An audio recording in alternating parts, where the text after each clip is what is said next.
perkara ni saya lihat sebagai perkara biasa ataupun normal. Biasalah, ramai juga ahli-ahli PAS di kalangan muslimat sebelum ni masuk UMNO. Tak kecoh pun.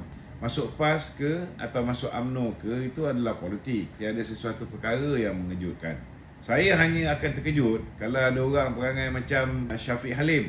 Dalam live dia, tuan-tuan, dia umumkan bukan dia masuk PAS atau masuk Bersatu. Tak, tuan-tuan. Dalam live dia, Syafiq Halim ni, dia umumkan dia keluar daripada agama Islam. Hari ni tiap-tiap malam dia buat live, saya tengok beribu yang menonton. Macam mana otak korang fikir ni? Manusia macam Syafiq Halim ni korang masih dengar lagi. Sedangkan dia terang-terang mengaku dia keluar Islam, murtad dalam live dia. Dan ada lagi puak-puak PAS menjadi pengikut setia dia. Ini lebih mengejutkan daripada Dr. Noor Ashiki ni kan. Tahulah tuan-tuan, kalau dah tak ada masa depan dalam UMNO ni, keluar masuk PAS ni ada peluang. Dia ada masa depan lagi. So tak ada apa yang kita pelik. Dulu-dulu pun kalau tuan-tuan masih ingat, Muslimat PAS pun pernah pakai purda ataupun tudung yang ada logo DAP lagi.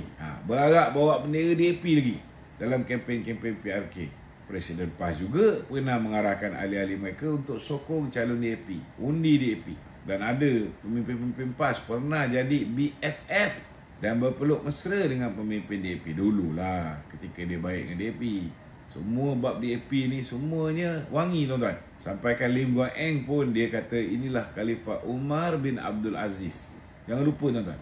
Pendek kata istilah PASDAP ni sudah dilupakan. Dulu memang PASDAP, tuan-tuan. Time dia sedap. Yelah, bila syok ataupun tengah berahi, semua benda sedap, tuan-tuan. Bila benci, semua asyik meratib dengan istilah AMDAP. Semua ni politik, tuan-tuan. Jadi bab kahwin ni nampak seperti hebat lah bila dipublisitikan saja. Nampak lebih gempak bila time PRK Air Kuning. Kalau tak silap saya, Wan Noor Ashiki ni sempat mengiringi calon BN baru-baru ni. Tetapi seminggu kemudian membuat keputusan meninggalkan UMNO ataupun Barisan Nasional. Tuan-tuan fikir nak ikut dia masa hari penamaan calon ke, ataupun nak ikut dia lepas dia dah join PAS ni. Mungkin ni adalah langkah terbaik untuk beliau menuju ke syurga. Ialah ikut suami tu kan, perkara wajib. Suami dia tu PAS. Jadi biarkanlah. PAS pun satu. Isu Wan Noor Ashiki masuk PAS pun nak dijadikan publicity besar-besaran. Tak apalah. Ambil lah mileage tu. Tapi bab lebay-lebay PAS kahwin diam-diam atau tambah cawangan mereka, tak bising pula kan. Tapi tak apa. Selagi buat benda yang halal, buatlah. Kesimpulannya, kita lupakan dulu perkara yang melibatkan hal ehwal peribadi ni. Si isteri nak patuh pada suami, biar. Tak ada masalah, tuan-tuan. Tak perlulah pihak pembangkang jadikan naratif berpindah daripada UMNO ke PAS ni sebagai sesuatu perkara bombastik.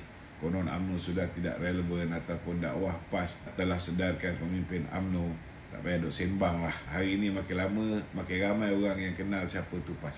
Kalau dulu PAS ni boleh cerita dia bersih, hari ni pemimpin-pemimpin dia bergelumbang dengan rasuah. Kalau dulu mereka tak main politik wang, hari ni tuan-tuan, satu-satunya parti yang ada bukti, wallahi saya undi PAS, dia jolok duit. PAS dia buat, tuan-tuan. UMNO pun tak buat macam tu. So tak payahlah duk sembang banyak-banyak.